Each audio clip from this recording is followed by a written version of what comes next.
اللہ صاحب ہیں مول لاہور سے، وہ کہتے ہیں جی کہ آپ ہی کے ایک پرانے کالم جس کا عنوان تھا سب کچھ ہے اور کچھ بھی نہیں ہے کا ایک جملہ ہے، حکومت ہے حکمران نہیں، حکمران ہے تو حکومت نہیں۔ کیا موجودہ ملک کی صورتحال اور نون لیگ کی بچی کچھی برائے نام حکومت پہ یہ جملہ مکمل فٹ آتا ہے؟ شاکر صاحب آپ خود فیصلہ کر لیں، میں اب اپنے کالم کے اتنے پرانے کالم کے ایک جملے پہ تبصرہ میں صرف اتنی بات عرض کروں گا کہ جب مجھ سے کوئی پوچھتا ہے نا حالات حاضرہ کرنٹ افیئرز یہ جو لگے ہوتے ہیں، مجھے ہنسی آتی ہے کہ یہ لوگ کیا کر رہے ہیں، ایک پٹھے بڈن والا کام ہے ایویں ہی خام خواہ۔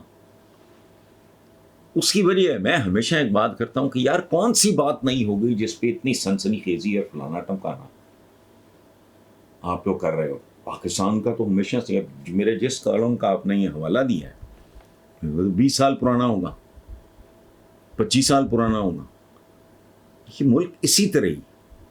اور اب بھی جو صورتحال ہے نا یہ عدلیہ کے بارے میں جو کیمپین چلی ہے، وہ ڈوب مرو، شرم کرو، حیا کرو۔ یہ ایلڈرز ہوتے ہیں، ان سے بھول چوک بھی ہو جائے، اونچ نیچ بھی ہو جائے، تو یہ نہیں کہ گانٹھ لگا کے بیٹھ جاؤ اور بھونکنا شروع کر دو، یہ درست نہیں ہے۔ تم وہی لوگ ہو، کس منہ سے تم عدلیہ اور ججز کی بات کرتے ہو؟ تم وہ لوگ ہو جنہوں نے سپریم کورٹ پہ چڑھائی کی تھی، ہنڈے بھیجے تھے، جتھے بھیجے تھے، عقل کو ہاتھ مارو۔ بہرحال یہ جو آپ کہہ رہے ہو وہ صورتحال تو ایسی ہی ہے جس میں تھوڑی سی ایک پازیٹیو تبدیلی آئی ہے چودھری پرویز لائی کی آمد سے۔ نام لیٹ سی، باقی الیکشنز فیصلہ کریں گے۔